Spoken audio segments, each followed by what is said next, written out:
Jean Grey, I don't know how redeemable she is in this fucking movie.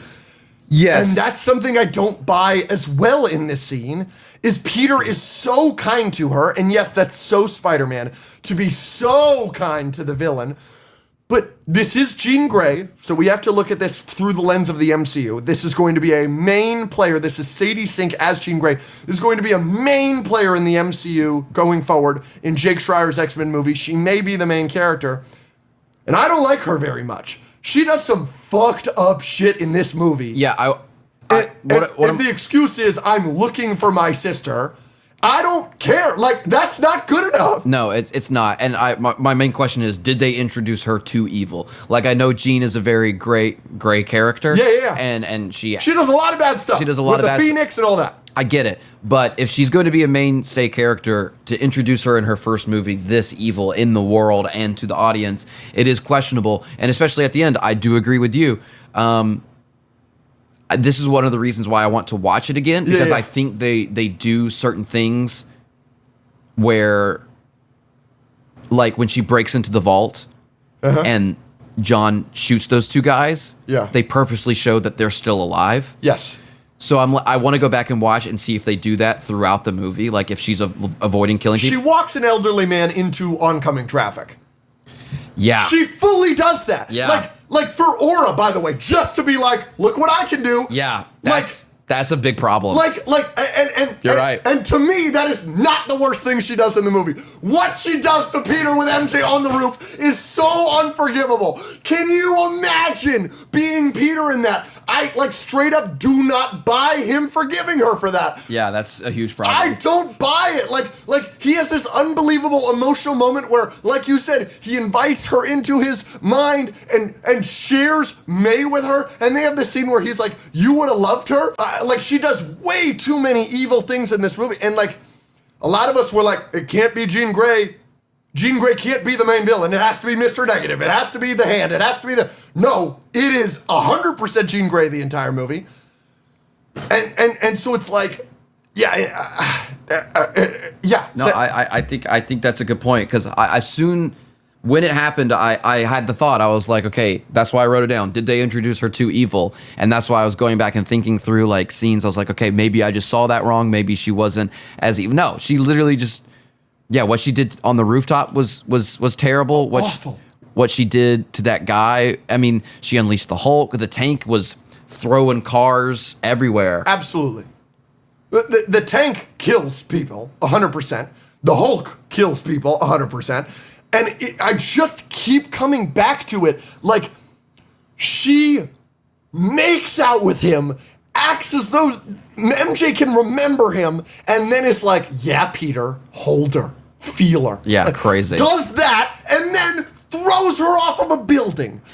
None of that was necessary to finding your sister, by the way. None of it. And the flashback that we get with her is really sad. Really sad that her sister mind controls her to go away from the situation. All that is really good. All of it is really sad. But it's she is, and it's a good origin story for a villain. I'm buying it if she's a villain. The scene where she's looking like this, being tortured the same way her sister was being tortured, and she sees VMAX and understands, that was my sister's last thought that she broadcasted to me, and she died right here. Unbelievable origin story. I love that part of it. But yeah, I feel like you could do this whole movie and have her do all of these things without, straight up murdering innocent people. It comes back to the John Bernthal thing I brought up. I think that Jean Grey rooftop scene with Zendaya and Tom Holland is phenomenal. It's phenomenally acted. Zendaya gives a hell of a performance as evil Sadie Sink. I love all that stuff. I just to service the movie and make the movie better, it does make the universe worse. How am I going to... I do not buy this woman, as I do not like this woman. Yeah. When she gets the ending where she's going off, I'm like, fuck her. I don't care about the emotional scene and the thing. I care about Tom, and I love that he takes the bullet for her, and I buy that, I guess. But I don't fuck with her at all. Yeah. Yeah, I don't really. Yeah, let us know what you guys think. Like, I'd love to hear an explanation for that. I don't. Were you at all disappointed that it wasn't somebody else? I very much was. What, Jean Grey? Yeah, I wanted it to be a Mr. Negative. Somebody pulling the string. She's threatening somebody. All this, first of all, she can't kill the elderly man, and she cannot do the rooftop scene to Peter. That is just so bonkers. But, like, she can't do either of those, but I really wanted it to, I've got your sister, so you're going to do all these things. Yeah. Well, it kind of is. She thinks she's still alive. Yes, but it's damage control, which comes to another negative. Like, damage control is not only them being the villain, is it horribly predictable.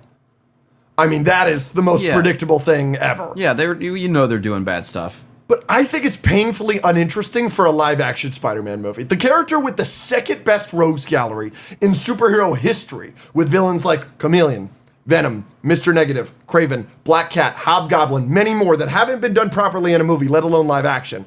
But the primary villain of Spider-Man Brand New Day is the fourth most popular X-Men, and Trammell Tillen giving his most phoned-in performance of his life. Like, that's the villain of a live-action Spider-Man movie? Yes, I'm going to be disappointed in that, and I'm going to dock the movie points for that.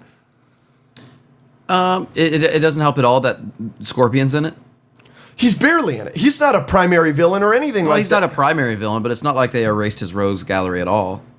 No, I'm not saying they erased it. I just want, like, it's the same thing that if the primary villain of a Batman movie was somebody disappointing, or if the Joker was the villain of Batman 2, we'd be disappointed because we've seen that enough. There's so much we could do. That's how I feel about Spider-Man Brand New Day, but you didn't do Green Goblin again. You didn't do Dr. Octopus again. You didn't do somebody we're sick of. No, you didn't do anybody interesting. Damage Control and Jean Grey are the villains of a Spider-Man movie in 2026. I'm disappointed by that. I just am. I understand being disappointed by it a little bit. It doesn't bother me as much. I understand wanting that, and I was happy that Scorpion's in it because we've never really seen Scorpion that. So I was glad that Scorpion was at least in it, and You said they're uninteresting. They're at least interesting. I think Jean Grey and the Damage Control, everything they did with Jean Grey was interesting. Now, it's not Spider-Man Rogues Gallery interesting, but I wouldn't say they're not interesting. Well, Scorpion, we get him in the montage where Spider-Man beats him, and then we get him when he's mind controlled. Yeah. So, like, that's barely Scorpion. You know what I'm saying? Yeah, no, that's I get not it. even him being Scorpion. Yeah, I'm just saying, no, I get it. I'm just saying there was a new Spider-Man villain that we've never seen on screen before in the movie fighting Spider-Man. Yes, but then this leads me to another negative. If you would have told me that Trammell Tillen, my favorite acting performance in Severance and a major standout in Mission Impossible 8, was going to be the villain of a Spider-Man movie, I would have jumped for joy. But the way the character's written, he's so boring in one note. Like, he's exactly who we think he is. He's exactly what we expect from Damage Control from the MCU projects we've gotten with them so far, like Miss Marvel and Wonder Man and Spider-Man No Way Home. Like, even if he wasn't phoning it in, I don't think the role is, like, salvageable. But it also doesn't help that he doesn't do anything. Like, if it was a completely different actor, would it make any difference? Despite the fact that this is such a talent that you have in this role, and I think he goes completely wasted. I was super disappointed by that. I mean, he's somewhat bland and whatever. I don't think they gave him a lot to do, but that brings us to another question. Do you think the movie was too messy? Because I think if they had tried to do something like that deep with everyone, it might have gotten to that point.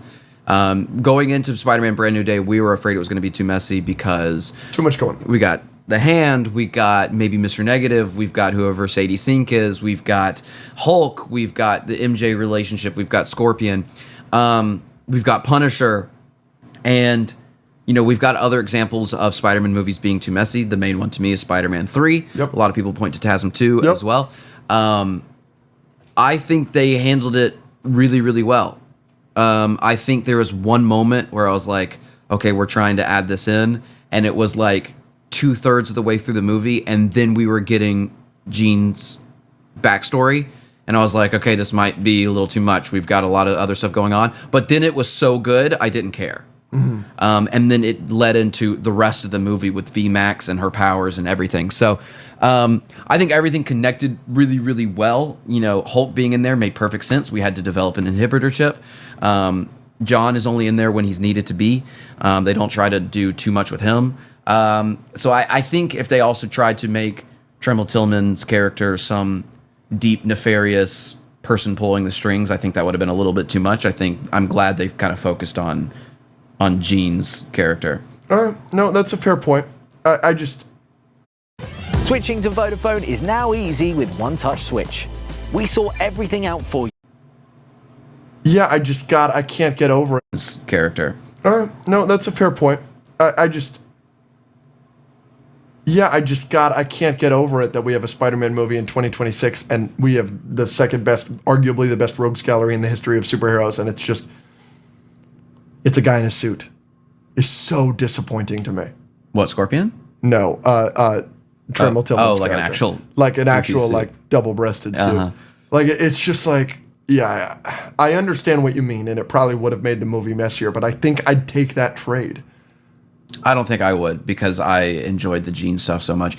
In terms of Jean Grey, obviously I love the moment with Aunt May at the end. I think Sadie Sink's acting was pretty solid. She's great. Especially at the end, when we get her full range, basically. And I really love the scene of the revelation or the birth of her extra powers after VMAX, because I think the VMAX thing really, really hit, because the whole movie she's looking for VMAX, it's VMAX, and then she realizes again that was my sister's last thought, and that you can't see the visual representation on the screen of her brain like evolving and unlocking other things, and then it goes from, oh, I can only just jump from people to people with telepathy, now I have telekinesis and I can control objects with my mind. And then I thought that was really cool. I thought it was shot well. I thought her surrounding her with this like weird shapes to kind of trigger her thing, and then the way that it explodes and the glass and the way people are frozen, I thought it was all shot really well. I thought it looked interesting, the visual representation and revelation of her powers. That was one of my favorite scenes. New York, MCU New York, man. This is second time in a row that they're all under some kind of awful traumatic mind control. Yeah, I'm out of there. In a circular space. Yeah. I was like, damn, they cannot catch a break. I know we always make the joke that MCU New York is the worst place to live, but it's really the worst place to live.